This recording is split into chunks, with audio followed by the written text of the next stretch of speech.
Hey everybody, Ryan McCaffrey from IGN Xbox, back with you again, joined as always by Mitchell Dyer. Hello! And we're talking Spartan Ops. It's week 5, the halfway point of season 1 of this downloadable weekly episodic thingy that has a story sort of attached to it. Got that 80-point achievement. 5 episodes. Got it, yeah. If you play through 5 episodes, you will get 80 points added to your gamer score. So that much was a nice little reward. But that's about the extent of our positive comments this week. Yeah, it was not a good week. You and I were playing at our desks, which are adjoined, and we can face each other. And every time I looked see over, the look on your face. You were like listening. You could look over at me and see me like just shouting and being bored. And I would look over you, and it was just like eye rolling and heavy sighs. Like I'm over it. Like, how about you? So, I think I'm done. If I did not have to play this for work, I would absolutely not play Spartan Ops again, which is sad. Here's the thing. I talked about this with Destin on our episode 4 commentary. Right. I'm hanging in for the story that I do like and for the awesome CG cutscenes. Those are really cool, and they maintain the quality that they established. They're very good. And so for this week, we've found another artifact. We've got a missing Spartan. He's been teleported someplace. Yep. And we're going to find him and see what's up. And there's some strange thing going on. Dr. Halsey has been discovered. It's been found out that she's communicating with an elite, a Covenant elite, through her little iPad. Right. Having a little IM chat. Yeah, and so the Spartans, who already hate her guts, they took her away at gunpoint and took away her iPad. Yep. So she totally. What does she have left, Ryan? I can't even play Peggle anymore. That's a sad life. It is. So, gameplay-wise, we are in the gate. We start in the gate this week, which is the same level we've done a couple times before. It's the beginning of level 2 of the camp, or not the very beginning, but you know, that first base structure you come to in the second level of the campaign.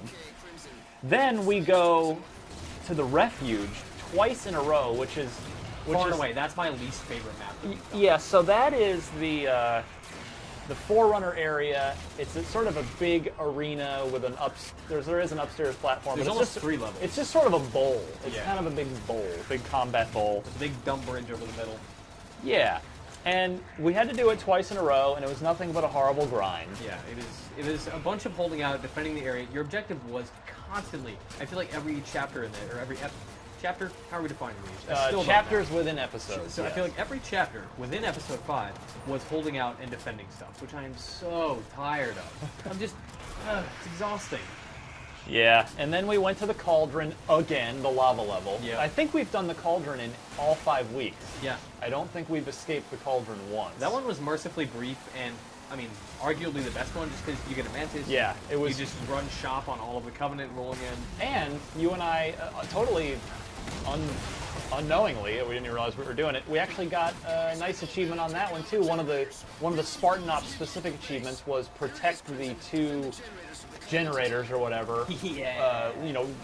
Complete the episode without losing either of those generators, and just go like, oh, look at that, an achievement point. Did it on legendary, just 2 of us. Yeah, it's 2-player legendary, so 4-player I would think would be no problem for that achievement.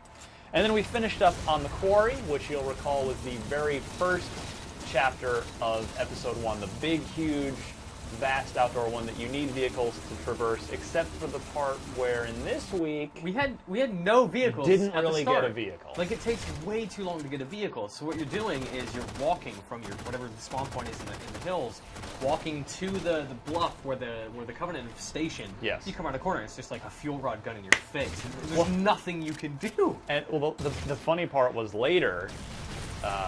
Over in the sort of back corner of the map, we came around the corner and could literally zoom in on my DMR and see there were just buzzing around like flies. There were easily 6 or 7 ghosts. Yeah. Like, what am I supposed to do with that? On Legendary, there's no way we were hijacking any of those. Even with the plasma pistol, we would disable them, and they would be disabled for maybe a second, and then they'd be right back at it. There was no stopping them except with but yeah, just a lot of walking in that episode. Just a crazy, like it felt like I wished we had a Banshee. A Banshee could have made that level fun. Could have gotten around quickly. Could have had some interesting combat. I would have loved a Banshee on that. I thought it bugged out. Like, I asked you, like, should we have scorpions? Because I feel like we should. Because we're doing so much walking. Right. It did not make any sense. But, you know, I said this after episode 2, and that was, I said, well, we need some fresh combat areas quickly. Sure. And we got those in week 3. Sure. It was nice to play on Ragnarok and stuff like that, too. Yes, like to play and on Complex. Right, to bring the multiplayer map... To bring the multiplayer maps into the fiction was great. Yes. And I'm saying it again here at the midpoint of the season, we need some fresh combat spaces God, please. right now. It is not enough to just return to a place with a new variant. To go back to a place and be like, oh, now you have a warthog instead of a wraith. That is not interesting. As a player, I want something more out of a space than a new way to get around it. In this case, you know, walking instead of having a ghost. Yeah. Maybe Requiem's a really small-ass planet. Right. These are the only areas. It's not as large as we thought. It's no Halo, which is like just huge and sprawling with different areas. But I gotta say, Destin and I started to get into this a little bit on our last commentary, and I'm kind of feeling like we should talk more about this now. Okay. Looking ahead to the second half of the season, and that's, you know, I initially, if you remember back to Up at Noon, our YouTube Star channel hosted by the one and only Greg Miller, I got to host it once. Right. And it happened to be when David Ellis, a Spartan Ops designer from 343 Industries, a friend of ours, came in and we talked to him about Halo and about Spartan Ops, and I said, well, why this instead of Firefight? Right. And that's sort of always been on my mind, and I figured, okay, well, at least I'm going to play these and see what the deal is. And now, halfway through the season, I'm returning to that question. Why not Firefight? And right. The thing, I really feel like I like Firefight a lot better than where this is going right now. Well, as much as I love the story, and I love, in particular, the production of the cutscenes themselves, even more than the story itself. It's beautiful 5-minute cutscenes to watch. Yeah, I love watching those.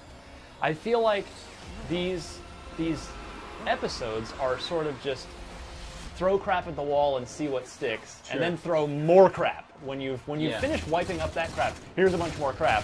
Whereas Firefight operates on that same principle. It's wave after wave of guys, but it's structured, it's scored. Yes, it's video gamey. It's not narrative, which is what David Ellis told us on Up at Noon. He said this is a narrative focus. I'm like, okay, I buy that. I get that. But I like the structure and the sort of system in place for Firefight that this doesn't feel as structured. It doesn't feel as tight and focused as Firefight does to me. Even narratively, like the narrative conceits they have for each mission don't really stand out as interesting to me. And I think ultimately that's my greatest issue with Spartan Ops. Isn't that it's the same areas and it's there's not a lot of variety, which that is a problem. But my biggest problem is that nothing I do has an effect on the story. I feel like everything I'm doing is just for the sake of doing it. Like we would rescue doctors, and I didn't really understand what we were doing. We destroyed a big sphere thing to stop people spawning in, but then like more dudes came to fight us for destroying it. It was just this whole weird roundabout thing, and that by the time it ended, I had no idea what the story was. I didn't know what was going on. And by the time we come back next week with episode 6, we're going to watch the cutscene. I'm going to love it. I'm going to get hooked in. And I'm going to go back in, I'm going to play, and I'm going to forget what I'm doing. But it's kind of a bit of a diminishing return, isn't it, each week? Yeah, because every time I get excited for it, and then every time I jump back in, I'm disappointed again. I will say, I'm so sad about.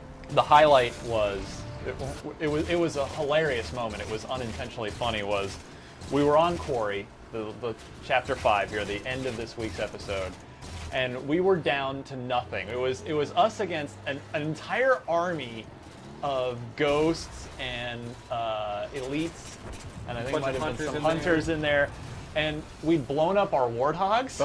Both of them. We'd blown up the few ghosts that were around. There was nothing left. There was all that was there next to us in our dark little corner where we're just just shriveled up in the fetal position, wondering what to do.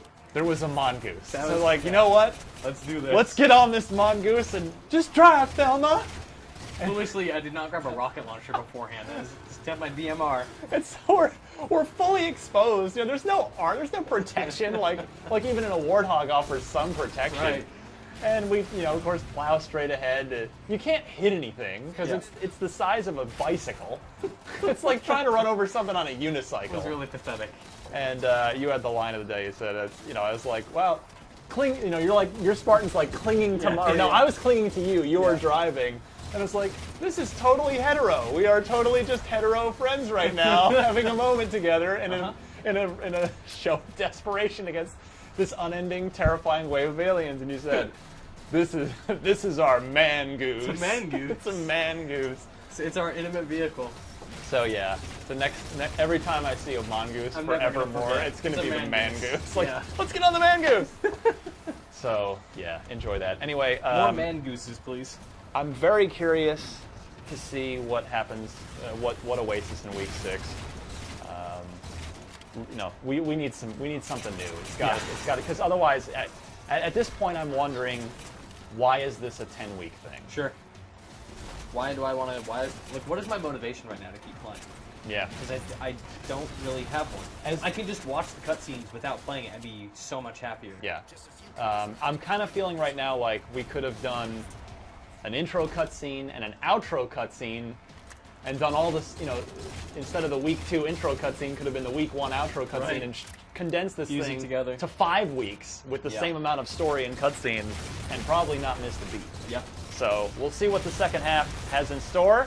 So for that, keep it tuned to IGN. We will be commenting on these each and every week. And I know the commenters might be like, F you guys, you're hating on Halo. We're hating it because we love it so much. This is tough love. It is tough love. All right, Mitch Dyer, thank you very much, sir. Thank you. And we will be back next week. You know where to be for all things Halo. You're right there already. It's IGN.